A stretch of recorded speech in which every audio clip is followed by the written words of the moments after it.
Қазірдің өзінде елімізде 18 мыңнан астам нашақорлық диспансерлік есепте тұрса, оның ішінде 16% жастар. Бастапқыда қызығушылық ретінде көріп, ақыры нашақорға айналған азаматтардың өкініші қандай? Есірткіге тәуелділіктің соңы неге алып барады? Арнайы мамандардың қатысуымен бүгін біздің сұхбатымызда айтатын боламыз. Саламатсыздар ма көрермендер? Бүгін біз өзекті мәселе үлкенге де жасқа да улы дерт болып отырған нашақорлық туралы сұхбаттасатын боламыз. Ендеше бүгінгі сұхбатымыздың қонақтарымен таныс болайық. Ақтөбе облысы нашақорлық диспансерінің басшысының орынбасары бас дәрігер Есенаман Мұхамедиярұлы, Ақтөбе облысының полиция департаменті есірткіге қарсы қылмысына іс-қимыл басқармасының аға лейтенанты полиция Мақсат Қайратұлы, және де жастар рухы, жастар қанаты Ақтөбе облысының филиалының төрағасы Ануар Ескали мырза. Қош келдіңіздер. Ең бірінші тақырыбымыз жалпы президентіміздің ең өзекті деп айтқан осы нашақорлыққа қарсы кешенді жоспар бекітілсін деп айтқан болатын. Оны өздеріңіз де білетін шығарсыздар жақын арада.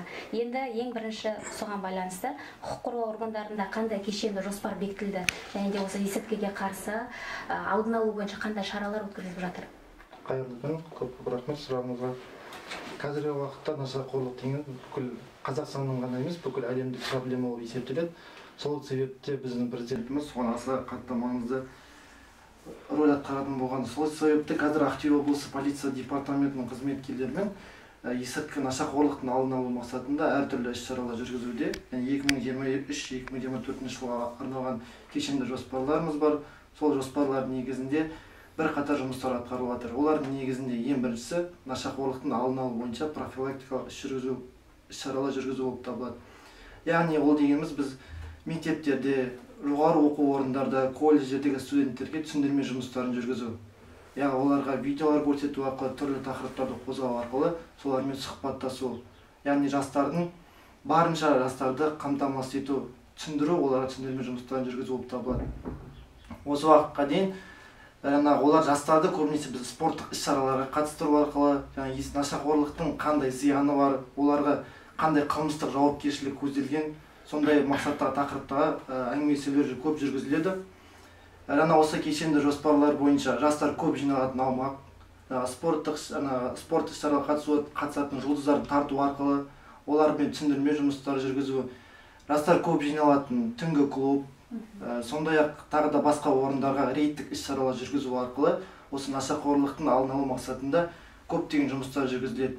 Және осы жүргізілген жұмыстарды бұқаралық ақпарат көздерінде шығарумен, осы уақытқа дейін ұсталған тұлғалармен сұхбаттасып, олардың не үшін осы қылмыс жасаған үшін өкінетінін сондай сұхбаттасу арқылы жастарға жеткізуге тырысамыз. Сол себепті осы мақсатта басты мақсатымыз осы болып табылады, нашақорлықтың алдын алу, оны болдырмау, олардың жолын кесу. Жақсы. Жалпы біз басқа облыстармен салыстырған кезде, басқа облыстарда мысалы, именно нашақорлыққа келген кезде синтетикалық қазір көп таралған. Синтетикалық есірткіні жасайтын лабораториялар бар ма? Мысалы, Ақтөбеде ұсталған сондай. Жыл басынан бастап Ақтөбе облысының аумағында 2 лаборатория ашылды. Оның бірі марихуана дайындайтын лаборатория, екіншісі синтетикалық есірткі заттарын дайындайтын лаборатория табылды. Бұл дегеніміз қазір заман дамығаннан кейін есірткі заттарының жаңа түрлері пайда болады. Және онымен күресудің жаңа тәсілдері, жаңа амалдарын ойлау, сонымен бізге еру үшін біздің мақсатымыз болып табылады. Және соларды ашу мақсатында. Көбінесе бізге Ақтөбе облысының аумағына, Ресей Федерациясының аумағына шикізат түрінде келіп, дайындалып, сондай лабораториялар ашылу осы уақытқа дейін анықталған болатын.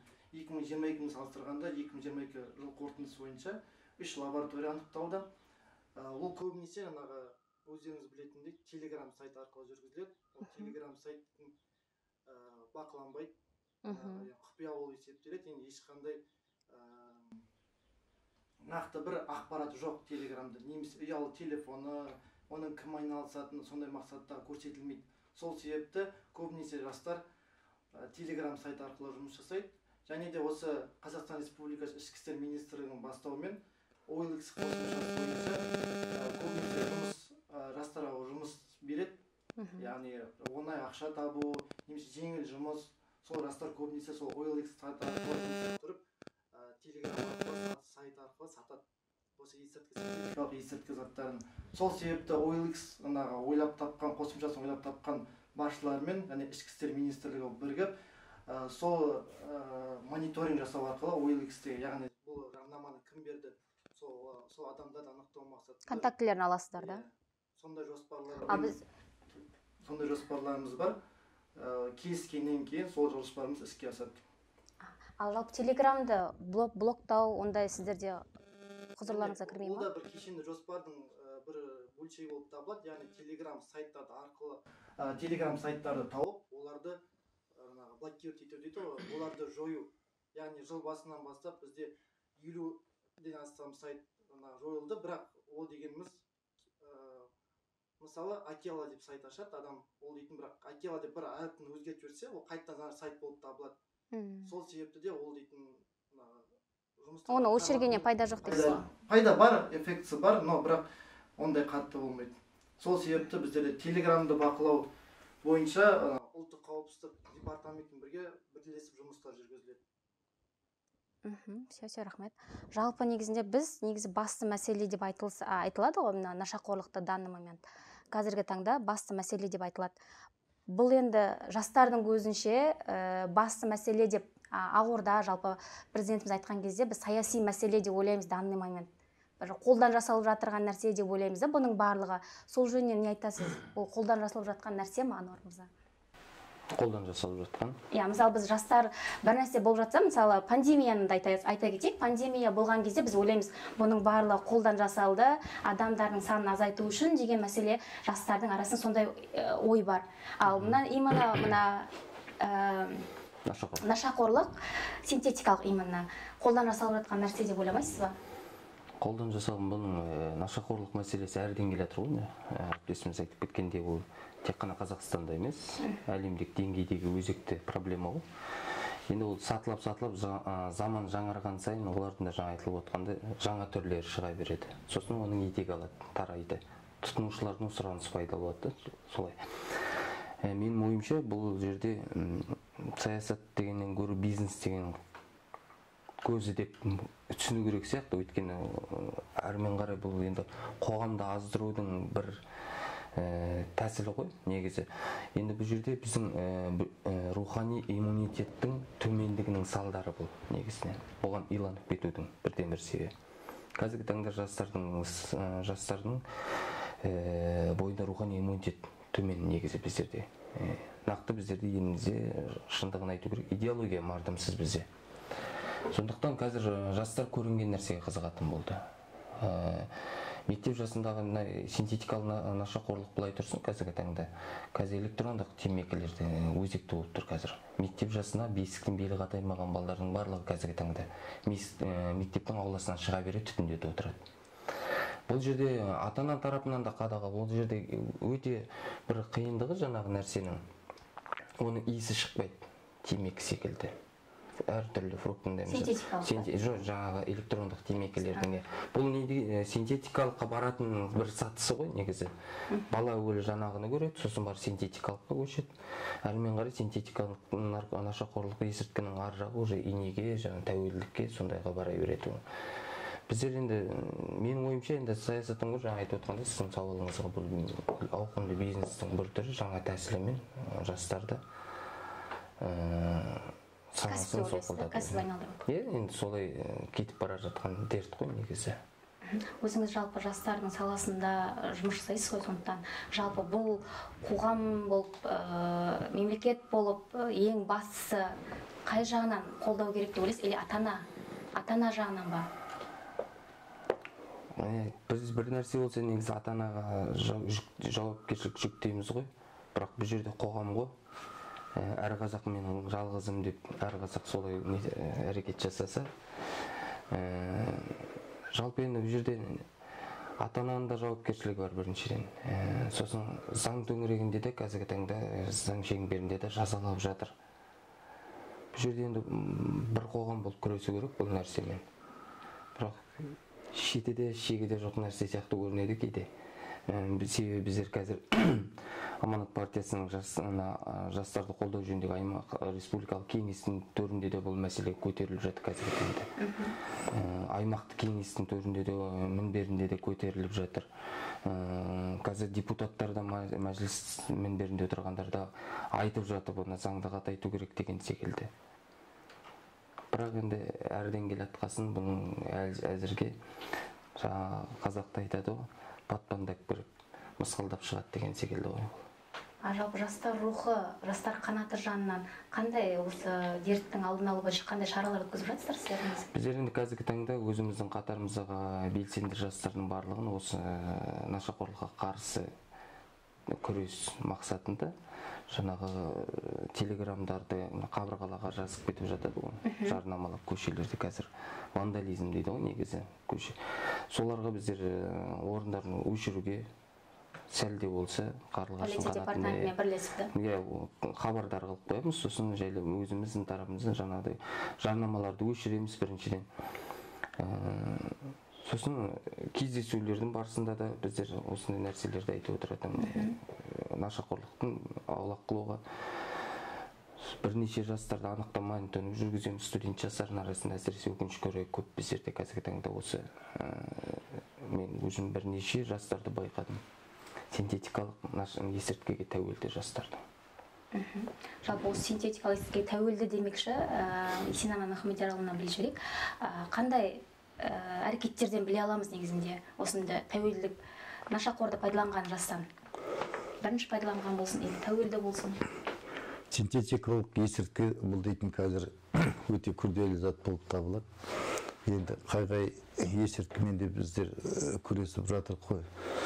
Жол картасы деген жаңағыдай тапсырма бар. Сол тапсырма бойынша ішкі істер білім саласындағы басқа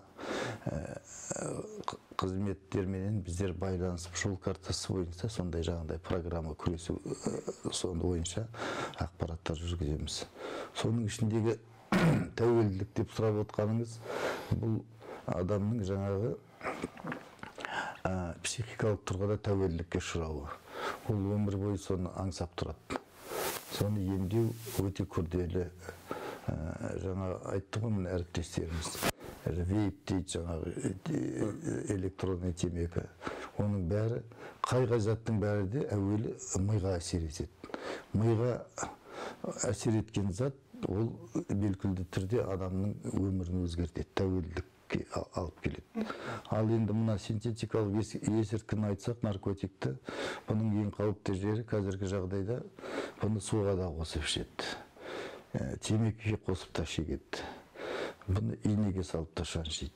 Сондықтан бұл қандай жағдай бар, сондай неменен жаңа қолданыла береді. Ол бір. Екіншіден, оның түрін анықтау өте қиын.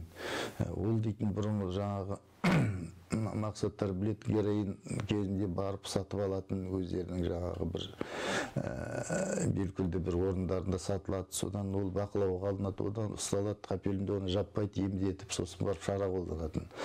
Қазіргі жағдайда бұл дейтін жас балдар кімнің қайдан не алып атқаны анықталмай қалады жаңағыдай канал арқылы. Түріне қарасаң, оны қапелімде айыра алмайсың. Бұның түрі бұрынғыдай жаңағыдай бойы сырқырап, денесі сырқырап ауруға көп әкелмейді. Бұл деген бір 2-3-4 ай жаңағыдай белсенді қолданғаннан кейін бұның ішкі ағзалары солар жаңағыдай ауырады. Ішкі ағзаларында бұлардың ауыртпашылық пайда болады. Сол кезде бұлардың жаңағы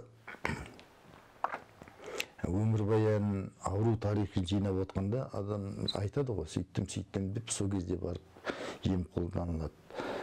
Және де тағы бір күрделісі, көбірек егер бұны қолданғаннан кейін ата-анасы байқайды әрине, жүдейді бірінші, жүдеп кетеді. Екіншіден, кейбір нәрселер көзіне елестеп, тығылып, қашып жаңағы үйдің ішінде. Сондай галлюцинация дейді, сондай нәрселер пайда болады. Сол кезде барып дәрігерге алып келейін десе, мойындамайды ешқандай. Ауру емес, мен оны шеккен жоқпын, үйткен жоқпын, бүйткен жоқпын деп жаңағыдай мойындамайды. Өйткені бұларды жаңағыдай бұрынғыдай ауырып, бойы сырқырап, ұйқысы қашып, ондай көп байқалмай қалады кезінде. Енді ішкі ағзалары ауырып, жаңағы бүйрегі, бауыры, өкпесі, жүрегі ауырып келіп түскенде, сол кезде енді жақсылап дәрігер оның ауру тарихын жинағанда сол шыға келеді жаңағыдай есірткіге тәуелді екен. Ол бір. Екіншіден, бұл дейтін жастар арасында көп белең алып тұрғаны сол, қазір қалай бұнымен күресеміз деп айтып жатырық қой. Мен келсем, бірінші отбасында, мына жанұяда әңгіме осы туралы көп қозғау керек. Бұның зияны туралы. Ол дейтін жаңағы міндетті түрде оның телефонын қарап, жаңағыдай басқа ондай, ол өте күрделі зат қазіргі балдармен жаңағы сөйлесу. Сондықтан бірінші мақсат ата-анаға осы қателік өмір бойы жойылмай, осының түбі жамандық қалып келетін соны жайлап отбасынан бастау керек. Сосын біздің профилактикалық жұмысымыз, жаңа айтып отырық қой, бұрын жаңа колледж неден бастайтын едік қой, 14 жасқа толғаннан кейін, өйткені анау үйтуге болмайды, бүйтуге болмайды, баланың құқын қорғап деп, жақсы бір оны бүкіл мектепте тексере алмай-ақ қояйық, дәреттерін жаңағы есірткі қабылдай ма, ол мүмкін моральдық тұрғыда дұрыс болмай-ақ қойсын. Бірақ мектеп жасындағы балдарға мінекей осы 5-ші класстан, 6-ші класстан бастап соны айту керек, соның зиян екенін. Өйткені бұны жаңағыдай сайттарды да жоғалтады, ананы да жаңағыдай бұғақтайды. Бірақ дегенменен ең бірінші мақсат, кішкентай біздің жасөспірімдеріміз, жастарымыз отбасынан, үйден, дәрігерлік кеңес, заң жағынан хабардар болып өсу керек қой. Сол кезде адам өзі сондықтан қашып жүреді. Мысалыға, бұлай қарасаңыз, қылмыс жасамайды ғой адам, қараптан қарап. Өйткені ол біледі, оны қылмыстың арты жаңағыдай жаза болатын. Сол сияқты бұның жауасы адамның өмірі, болашағына балта шабады. Соны көптеген ақпараттың жаңағы жастар орталығы бар, ішкі істер бар, білім саласында осыны біздер үдете беруіміз керек. Бірінші профилактика деген бар, жаңағы первичный профилактика. Ол енді жаңағы поликлиникалардың, амбулаторлық емханалардың деңгейінде өтеді. Бірақ енді мына қазіргі практика көрсетіп тұр, бұларды одан емес, оған дейінгі профилактиканы жүргізу керек. Мектептен бастау керек. Мектептен, үйден бастау керек. Үйден ата-аналарына жаңағыдай кеңес беріп отыру керек. Мектептегі медицина қызметкерлері бар ғой, психологтар бар.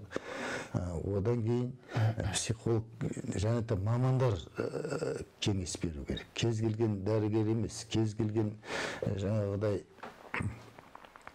адамдар емес, өйткені бұл жерде өте бір сондай мамандықпен түсіндіру керек. Баланың жаңағыдай намысына тимей, қарапайым тілмен түсіндіру керек медициналық жағдайды, адам түсінетіндей қылып.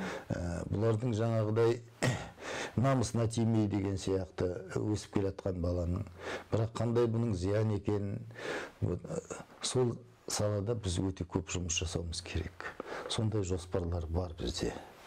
Жалпы сіздерге диспансерге өздері өз еріктерімен келетін адамдар көп па? Или ата-аналар алып келеді, тұмалар алып келеді? Негізі бұл дейтін енді әлеуметтік жаңағыдай ауруға былай қарағанда адам жасырады бұнымен ауыратын. Сондықтан бұл аурудың о бастан ең бір қиын жері 1-2 жыл өтпей адам мойындамайды біріншіден. Екіншіден 2 жыл өтіп енді тығырыққа тіреліп, әрі қарай жол жоқ екенін білгенде ата-анасы жақына алып келеді. Өздігінен бұлар көп келуге бата алмайды. Соған байланысты біздер қазір дейтін бүкіл поликлиникаларда 5 амбулаторлық емхана дейміз поликлиника. Соған нарколог, психиатрлар отыр қазір қабылдап. Бізге келудің жаңағы наркологияға келудің қажеті жоқ. өзі адамның жаңағы қаралып жүрген ата-анасы өздері тұрған поликлиникада біздің мамандар отыр, сол жерге барып дәрігерлік кеңес, ем шараларды қабылдай беруге болады.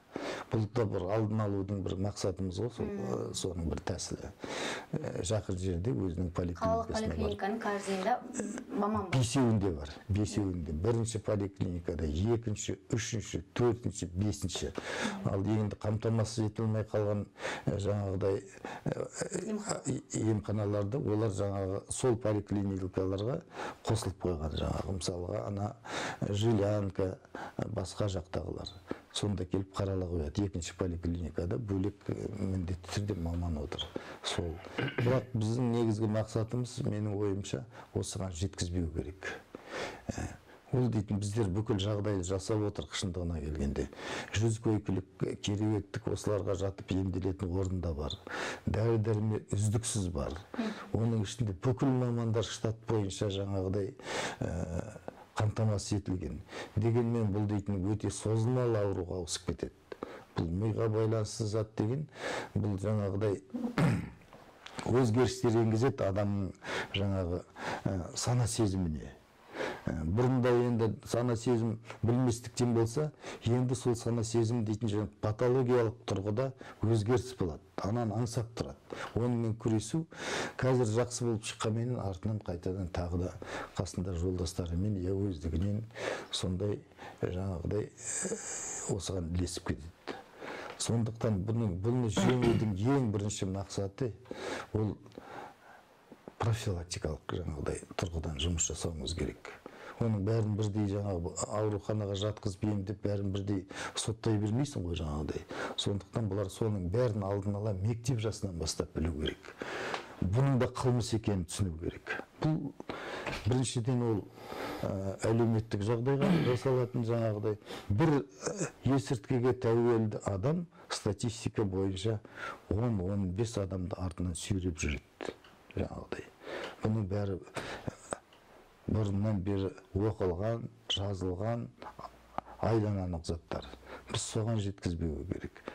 Күрес, осындай күрестер нәтижесін мен өзімше енді ойлаймын, 1-2 жылда беру керек. Өйткені кезінде героинмен де күрестік қой, мақсат білет, өте қатты солай күресіп, ақыр аяғында жойылдық қой, жойды. Енді бұған да менің ойымша, мінекей жастар бар, мектеп мұғалімдері бар, медициналық қызметкерлер бар, ішкі істер қызметкерлер, бүкіл халық болып, бұның жолын біз тоқтатамыз деп мен ойлаймын. Бұл өте қауіпті дерт болып тұр қазір жастарға. Қазақта мақал бар ғой, енді балам үйде қылығы түзде дейді, ол кім білет ол баланың жаңағыдай қазір бұрын дейтін жаңағыдай есірткіні жасөспірім кезде бастайтын еді, 14-15 жаста құбылмалы жаңағыдай. Қазір дейтін мұны жаңа айтып отырсыз ғой. Ол дейтін кішкене өте қауіпті зат. Ондай болған жоқ қой, ол да бұрын дейтін. 5-ші класстың баласы жаңағыдай темекі сорғылап иісі шықпайтын. Ол дейтін оны темекіні жаңағы шегіп, оны қоя қойса екен. Ол сол шеккен зат, оның миына барып әсер етіп, соған бейімдеп тастайды адамды. Адамның жігерін құм қылады, бұл дейтін. Жігерін құм қылады. Қанша әп-әсем бала қор болады ақыр аяғында. Осы бұрынғы нашақорға қарағанда қазір синтетикалық есірткінің айырмашылығы қандай? Бұрында айтатын еді, примерно 10-20 жыл примерно өмір сүреді деп. Қазір синтетикада только 10 жылға жетер-жетпестей ғана өмір сүреді пайдаланатын адамдар дейді. Синтетикалық наркотиктің бұның дейтін енді медицина тұрғысынан айтқанда, бұның қауіптігі сол, мен жаңағы айттым ғой,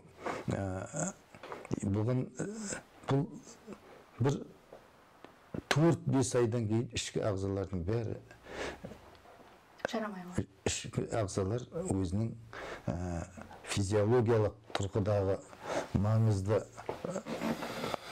функцияларын орындай алмайды. Ауру адам пайда болады. 4-5 айдан кейін кәдімгі соматикалық жағдайда ауру адам пайда болады. Ол ауру қанша қалып барады? Ал жалпы есірткіні сатқан, болмаса соны дайындаған адамдарға қанша жыл мерзім береді сотқа? Қазақстан Республикасы қылмыстық кодексінің бұл бойынша 296 бабынан бастап 303 бапқа дейін аралығында қылмыстық жауапкершілік көзделген, яғни бұл ауыр санаттағы қылмыстық құқық бұзушылық болып табылады. Яғни 297 бабының санкциясында көрсеткендей, ол 10 жылдан бастап 15 жылға дейін түрмеде өзінің жазасын өтейтін болып табылады. Мысалы, есірткіні сатқан адам бұрында болатын 5 грамм өлшемі қазіргі таңда мына заңға жаңа енгізулер болып жатыр ғой. Ол синтетикалық есірткі заттардың жаңа түрлері пайда болғаннан кейін өзіміздің таблица бар, кесте бар, заңмен бекітілген. Сол бекітілген 1 грамм синтетикалық есірткі заты ол аса үлкен көлем болып есептеледі. Уже 1 грамм табылса, значит бұл іс қозғалады да сот? 1 грамм емес, даже 0 бүтін тағы да сондай бір артында сан болып, сондай есірткі зат табылса, бұл үшін де қылмыстық жауапкершілік көзделген. 1 граммға дейін ол үлкен көлем болып есептеледі, ал егер 1 граммнан асатын болса, аса үлкен көлемдегі есірткі зат болып табылады. Яғни бұл үшін осы бапта 297 бабында көрсетілгенде максималды түрде санкция қылмыстық жауапкершілік беретін болады. Қылмыстық жаза тағайындалады сол бойынша. Жалпы есірткіні тапқан кезде оны, мысалы, мен есірткіні саттым. Сатқан кезде менің қолымдағы ұнтақ, ол есірткі ма, синтетикалық есірткі или есірткі емес екендігін қанша уақытта анықтай аласыздар? Қазіргі уақытта енді синтетикалық есірткілер көп таралып жатыр, оны айтады ғой. Халықта көп айтатындай закладчиктер дейді, яғни орысша закладчиктер дейді. Соларды ұстаған кезде біздер ол ешкім мойындамайды. Енді көбінесе, енді мен есірткі затын сатушымын, осындай жағдайда тап болдым деп ешкім көп адам мойындамайды. Сол себепті біз алынған заттар бойынша, айғақ заттар дейміз ғой, сол қылмыстық іс шеңберінде экспертиза тағайындаймыз. Ол экспертиза көлемі алынған есірткі заттардың көлеміне байланысты, оның химиялық құрамына байланысты әртүрлі уақытта дайын болады. Мысалы, ол бірден дайын болуы мүмкін, немесе бір жет аралығында максимум 1 ай көлемінде экспертиза тағайындалып, сол бойынша шешім қабылданады. Жалпы негізі мектепке оқушы келеді ғой, келген кезде қазір 4-ші класстан бастап уже электронды темекі тартылады балаларда. Енді сол мектепке кірген кезде тексеріп кіргізу дегендей ондай жүргізуге болмай ма? Сондай шаралар өткізуге? Қазіргі енді бұл есірткі заттардың таралуына көп себеп болып отқан қолжетімділік қой. Интернеттің қолжетімділігі, осы вебте кез келген магазиндерде, дүкендерде сатылуы, солардың бәрі қолжетімділік болғаннан кейін, жас бала көргеннен кейін бейім болып кетеді сол нәрсеге. Енді біз әрбір мектеп бойынша бекітілген полиция қызметкерлері бар. Яғни жасөспірімдер ісі бойынша инспекторлар бар. Кезекші мұғалімдері бар. Одан учаскелік полиция инспекторы бар. Осы жақында тағы да қосымша қызметкерлері бекітті. Әрбір мектеп бойынша кемінде 3 полиция қызметкерлерін бекітіп, олармен бірге үнемі бір рейдтік шаралар жүргізеді. Сол вейп, темекі болсын, есірткі заттарын соны анықтау мақсатында тексеріс жұмыстары жүргізіледі. Біз бірақ мектепте біз негізінен профилактикалық іс-шаралар жүргіземіз. Яғни осы есірткі заттарын пайдалануының қандай әсері бар, оған қандай қылмыстық жауапкершілік көзделген, солар заттарды түсіндіру арқылы біз профилактикалық іс-шаралар жүргіземіз. Ал жаңағыдай кірген кезде, мектепке кірген кезде үру арқылы болады, мысалы ішімдікті біледі ғой, үрген кезде ондай жасай алмаймыз да, ондай. Бұндай қазір дейтін бұл адам құқы деген жаңа мақсатына айту дұрыс. Барлық заттар, бүкіл қимыл, іс-әрекет ол дәлелдену керек. Адам нақақ жазаланып кетпеу керек қой. Сондықтан мына балдарға байланысты, сәби балдар жаңағыдай, бұлардың жаңағы өз-өзіне жаңағы бұларды тексеріп, бұлардың психологиялық тұрғыдан ол да бір бейімдеудің бір түрі болып кетуі мүмкін жаңағыдай қайта-қайта. Соған байланысты психологтар қазір жұмыс жасап жатыр. Қай уақытта қалай тексеру керек. Енді негізгі бәріміз түсініп отырық қой. Негізгі мақсат бұл санасын көтеру. Мына бала кезінен бастап бұлардың санасын көтеру. Оның өзінде де жаңағы енді болады ғой бір шамалы проценті жаңағыдай неше түрлі себептерге байланысты, неше түрлі әлеуметтік жағдайға байланысты онсыз өмір жоқ болар енді. Бірақ біз негізі осылардың сана сезімін көтеруіміз керек. Әрбір саладан бастап сондай қамқорлауымыз керек. Қазақша айтқанда үркітпей, бірақ қамқорлап, соның зияндығы, соның түбі қайда келетінін түсіндіруіміз керек. Ол медицина саласы болсын, жастар ресурстық орталығы болсын, ол жаңағы ішкі істер бөлімі болсын, ол жаңағы саяси іс-шара қолданатын мекемелер болсын, прокуратура болсын, барлығымызда адам құқын бұзбай, солардың жаңағыдай санасына тек жақсы затты көрсету, сондай мақсат. Ойлаймын, осындай не болғасын бір енді нәтиже қапелімде бола бер. Ол сайттарды жаңағыдай жабу дейтін 100% ол меніңше тіпті мүмкін емес заттар, өйткені ол дейтін. Бірақ егіз біз мына балдардың санасын көтерсек, ол сайттар өзімен өзі жаңағы керек емес болып қалмай ма? Өзімен өзі ол адам жаңағыдай оны қолданбаса ол керек емес, мысалға мына дұрыс адамға. Ол өзімен өзі жайына қалады деген сөз ғой. Ақ пен қара енді бұлай жүреді ғой өмірде, бірақ біз соның жаңағы саналы түрін ықпал етуіміз керек. Біздің міндетіміз сол қазіргі жағдайда. Бүкіл денсаулық сақтау министрдің басқа да салалардың қойып отқаны, президентіміздің айтып отқаны осындай жағдай. Олар біліп тұр ғой барлығында. Көріп жүр, ақпараттарды алып отыр. Бұның күшейіп кеткенін бір шамалы уақыт мүмкін біздер үлгі алмай қалдық па дегендей болып тұр ғой. Бірақ менің ойымша бір 3-4-5 жылда нәтиже жақсы болады. Осы қарқынмен да? Осы қарқынмен қазір дейтін өте жақсы қарқынды жүріп жатыр. Енді жасыратын жоқ, ақпараттарды көріп отырсыз ғой. Ана жақтарда лаборатория, мына жақтарда лабораториялар, ең олардың түпкі сондай жасап отқан нелерін бір жағынан жауып жатады, бір жағынан біз сана сезімін көтереміз. Сол кезде меніңше нәтиже береді. Адам өзіне өзі жау болмайды ғой әйтеуір. Қандай адам болса да, соның бала кезінен тек жаңағы. Өйткені бұның ең бір жаман жері, бір кішкентай балалық қателік, сол ары қарай үдеп кетіп тұр ғой, өздері білесіңдер. Ол жақсы оқыған, жаман оқыған деп айтпай-ақ қояйық, бірақ бұлар осы қатерден құтқару керек бұларды. Жалпы сіздерде диспансерде данныменен қазіргі таңда қанша адам емделіп отыр, ем алып отыр? Диспансерде қазіргі жағдайда енді жаңа 100 кереуеттік стационар бар ғой. Соның барлығы 97, мысалға бүгінгі ақпарат бойынша адам жатыр оның ішінде. Олар ем алып жатыр. Бұлар дейтін жаңағы созылмалы науқас бұл деген.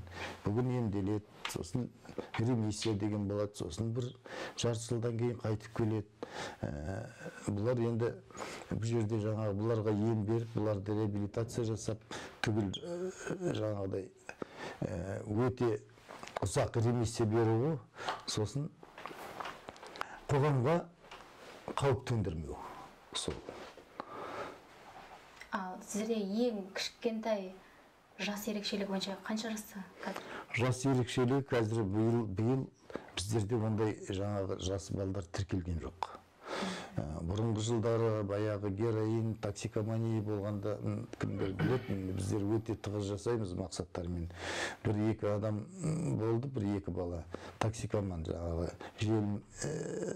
желім искейтін, клей дейді. Оларды профилактика учетқа алып, бір жыл бойы солармен жұмыс жасап, сосын шығарып жібереміз профилактикалық түрде. Енді қазіргі жағдайда ондай бізде тіркеліп атқан жоқ жасөспірімдердің арасынан. Енді халықтың бәрі шулап жатыр, синтетикалық наркотик дегенменен бізде шындығын айту керек. Осы стационарлық емге мен көріп тұрған жоқпын, олардың жаңағыдай жапырлап түсіп жатқанын. Жалпы бұл осы синтетикалық есірткінің алдын алу бойынша ата-аналар қандай енді ата-аналардың қолы бос емес қой, жұмыс істейді, кешкісін үйге бір келеді.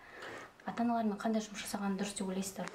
Ата-аналар түскі ас кезінде, кешкі ас кезінде мына балдарын қасына отырғызып, ол тіке оған сен бүйтпе сөйтпе деп айтпаса да, осының зияндығы туралы бір-екі ауыз сөз айтып отыру керек жаңағыдай. Ол үшін егер керек болса, бұлар жаңа психологтарға барып, өздері баласын жаңағы не айтамын деп жаңағыдай сіз сұрақ қойып тұрсыз ғой. Сол сұрақты ана психологтарға барып, біздің соларын үйрену керек. Қандай сөз? Өйткені бұл жерде артып айтуға да болмайды, кем айтуға да болмайды. Сондықтан сондай жаңағы мамандардан сұрап алып, өзі білмесе. Жалпы бұның зияндығы туралы әңгіме әрқашан жүру керек. Дастархан басында. Тұспалдап мысалдап Тұспалдап мысалдап, соны мен айта алмаймын. Ана біздерде негізі бала деген мынандай нәрсе ғой, негізі. Неден тыясың, соған құмар келеді. Мысалы, темекінің сыртына біз шегуге болмайды деп жазады, бірақ барлығы темекі шегеді деп. Денсаулыққа зиян деген сияқты. Неғұрлым тыйған сайын адам соны көргісі келе береді, негізі. Дәмін көргісі келеді. Дәмін көргеннен кейін әрмен қарай уже тәуелділікке ұласып кетеді. Ертеректерде ата-аналар мысалдап айтып отыратын еді, негізі, дастархан басында отырғанда. Үйде қандай әңгіме айтылады, бала соның төңірегінде жүреді. Үйде ата-ананың көбісі қазір нарықтық заманда нанды қалай тауып жеймін деп отқанда, ата-аналардың көбісінің әңгімесі ақшадан әрі кетпейді. Дастархан басында айтылатын әңгіменің төркіні ақша төңірегінде айтылатын болғасын, баланың санасы сондай тәуелді, сол ақшадан басқа ол да ештеңе ойламайды. Сол секілді ата-ана дастархан басында қандай әңгіме айтады, бала соны сіңіріп өседі. Сондықтан жаңағы әріптестеріміз айтып отқандай, дастархан басында бізде рухани тұрғыдағы әңгімелер айтуымыз керек.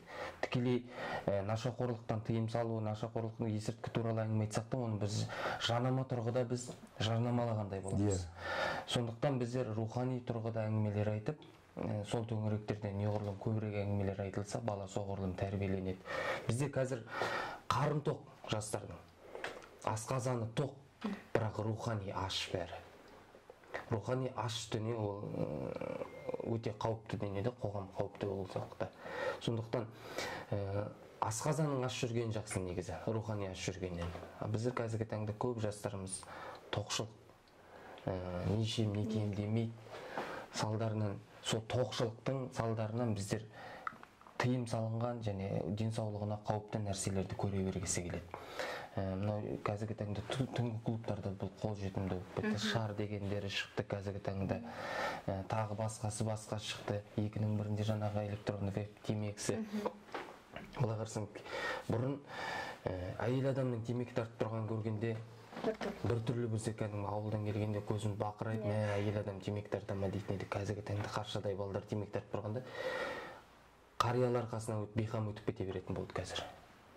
Ешкім әңгіме етпейді. Ол да біздің қазіргі таңда конституциялық заңдылықты білгішсінгендігіміз, әркім өзіміз білеміз, не істеп өз өмірім өзімдікі деген сияқты қазір қарияның сөзіне де тоқтамайтын болып қалды.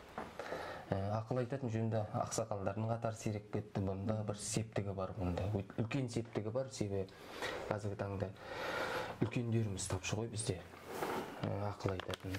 Ал енді мектептің төңірегінде жаңағыдай жиналыстар жасау, форматтарын өзгертуіміз керек негізі.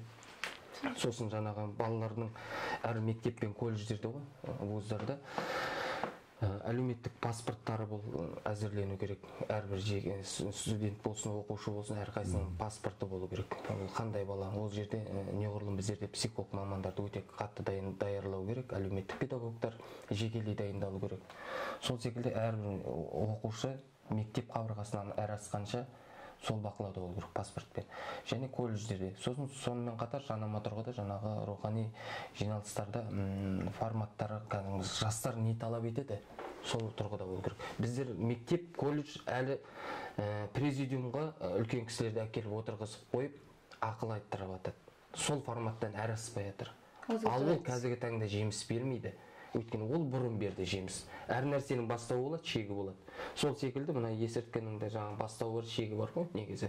Сол секілді мына ол формат басталды, бұрын президиумда отырды, ағаларымыз өткен өмірін айтты. Қазір ешкімге өмір керек емес. Қазір ақымақтың өзі ақылды болып кетті. Сол секілді қазіргі таңда ол форматын өзгертіп, жаңа тұрғыда жастарға қарама қарсы келу керек қой. Әлеуметтік желілер арқылы. Телеграмнан канал ашылды ма, телеграмнан басқа ақыл айтатындай қазіргі таңда ақылды әлеуметтік желіден іздейтін болуы жастарымыздың көбісі. 990 теңгеге сатып алады қазір. Сол сияқты енді қазір сондай подходпен жасамаса, қазір өзіміздің бұрынғы ескі форматпен жүре берсек, біздер әлі осы індетпен күресіп жүре береміз. Жалпы мына есірткіні қабылдаған кезде, есірткінен ұсталады ғой, балдар пайдалана бастайды, олардың әлеуметтік жағдайы қандай болады? То есть ата-анасы толық отбасынан ба, или толық емес отбасынан көп шыға ма? Жоқ, бұл статистика болсақ, бұл әртүрлі болуы мүмкін. Енді кейбіреуі бар, бөлінеді ғой, есірткі затын сатушы бар, есірткі затын пайдаланушы. Мысалы, есірткі затын сатушы, ол есірткі затын пайдалануы мүмкін. Тек қана өзінің материалдық тұрғысынан байыту мақсатында жұмыс жасауы мүмкін. Енді сол себепті де ол көбінесе есірткі заттарын сатып алушы, пайдаланушы, тұтынушы адамдар ол әртүрлі санаттауы мүмкін, немесе бай отбасынан, немесе толық емес құрам отбасынан шығуы мүмкін. Ол дейтін нақты бір белгіленіп қалған нәрсе жоқ. Ол адамның өзінің тәуелділігіне байланысты, адамның өзінің сана сезіміне байланысты. Ал көбінесе осы есірткі заттарын сатушылар, ол өзінің материалдық тұрғысынан байыту мақсатында, ақша табу, жұмыссыздық, оңай ақша, адамды, жастардың санасын улайтын сол нәрсе, оңай ақша. Өйткені ол мысалы айына 500 мыңнан бастап миллионға дейін оңай түрде барып, айтады закладка дейді, соны тастап, сол арқылы ақша табу мүмкін. Яғни ол ешқандай жағында қиналмайды, ауыр зат көтермейді, таңертеңнен кешке дейін жүрмейді. Тек қана белгіленген уақытта, мысалы түнгі уақытта барады да, есірткі затын тастайды, сол үшін ақша алады. Сол адамды сол себепті де осы есірткі затын қоюшы дейтін жұмыс қазір кең таралып кетті. Сол енді оңай ақша болғаннан кейін. Сол себепті ол жерде белгіленіп қалған санат, немесе белгіленіп қалған осындай отбасынан шығу керек дейтін бір нақтыланған нәрсе жоқ. Ол адамның сана сезіміне, өзінің қалай тәрбиелегеніне соған байланысты осындай жұмыстар атқарып отыр. Жалпы енді бізде бүгінгі сұхбатымыз, біз енді эксперт емеспіз барлығымыз, бірақ осы синтетикалық есірткіге бойынша жастардың өзекті мәселелері болып отыр. Сондықтан бір-екі ауыз сөзбен сұхбатымызды қорытындылап жіберсек. Есенім Мұхамедиярұлы. Жақсы, енді жаңағыдай айтып кеттік қой, енді ата-аналарға, бүкіл халыққа біздің айтатынымыз осы есірткі туралы отбасында, жанұяда осындай шамалы әңгіме қозғау керек. Әңгіме қозғап, осыған күрес жүргізу керек. Бұл әр адамның осы балдарына деген, жастарға деген үлесі болуға айналысу керек қазіргі жағдайда. Енді ел боламыз десек, әрмен қарай біздің тәуелсіздігіміз баянды болсын десек, еркін өмір сүреміз десек, өз тәуелсіздігіміз, өз еркіндігіміз өзімізде ұзағынан болсын десек, әрбір адам бірінші құлқын емес, елдің мүддесін ойлау керек. Жаңа сатып атқанында бар, тұтынып атқанында бар, қай-қайсысы дүниенің төбіне ешкім жете алмайды. Сондықтан әр адам өзінің құлқын емес, барлық елдің бірге мүддесін, қамын ойлау керек. Әр ата-ана да, әр бала да, біздің қазіргі таңдағы балаларымыздың барлығы демей ақ қойын, бірақ кейінгі буын санасы өте солқылдап бара жатыр. Сондықтан бұған бейқам қарауға болмайды. Және жастарымыз бар, алдыңғы буын ағаларымыз бар, барлығымыз осы жерде тек әрқайсысы құлқымыз емес, қара басымыздың қамы емес, елдің қамын бірге ойлап. Қазір бүгінгі таңда осы отырғанымыздың өзі бір қарлығаштың қанатындай су сепкенде бір септігін тигізеді деген ойдамыз. Мақсат Мырза? Қазіргі енді полицияның негізгі жұмысы ол профилактика болып табылады, яғни қорқыту емес, ешқандай да қорқыту емес, тек оларға заң тұрғысынан сауаттылығын арттыру. Сол мақсатта біз жұмысымызды жалғастырамыз. Облыста акимат бар, білім бөлімі бар, барлығымыз. Сол үшін де барлық қатысы бар адамдарды сол езасақорлықпен күресуге шақырамыз. Бірге профилактикалық іс-шара жүргізуге, онымен күресуге, алдын алуға, олардың түбінен кесуге, сол мақсаттағы іс-шаралар жүргізуге барлығын шақырамыз. Сол мақсатта жұмыстарды жалғастырамыз. Көп рахмет бүгінгі сұхбатымызға бөліп уақыттарыңызды қиып келгендеріңізге. Рахмет.